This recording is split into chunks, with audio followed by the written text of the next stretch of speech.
घराच्या स्लॅबचे बांधकाम सुरू असताना 13 ते 14 मजुरांना विजेचा झटका लागल्याची घटना समोर आली आहे। या घटनेत एका अल्पवयीन मुलाचा अर्थातच बांधकाम मजुराचा मृत्यू झाला आहे।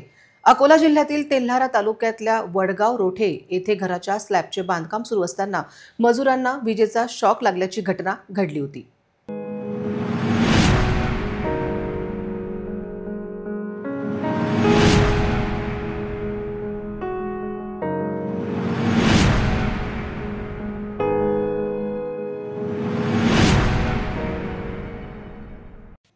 घराच्या स्लॅबचे बांधकाम सुरू असताना 13 ते 14 मजुरांना विजेचा झटका लागल्याची घटना समोर आली।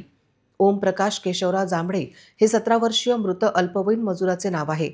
तो बुलढाणा जिल्ह्यातील वसाडी गावातील रहिवासी असल्याचे समजले जात आहे।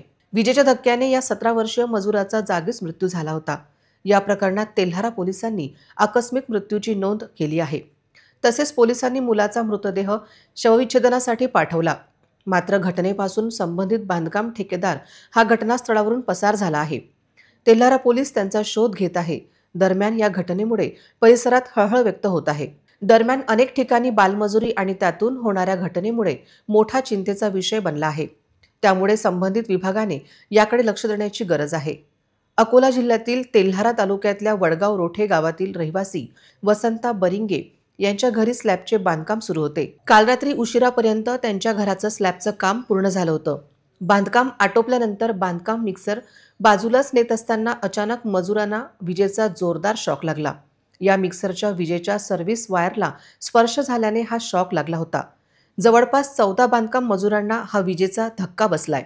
मात्र या विजेच्या धक्क्यात एका अल्पवयीन मुलाचा दुर्दैवी मृत्यू झालाय, तर 7 ते 8 जण किरकोळ जखमी झाले। त्यांच्यावर तेल्हाराच्या ग्रामीण रुग्णालयात प्राथमिक उपचार करण्यात आला।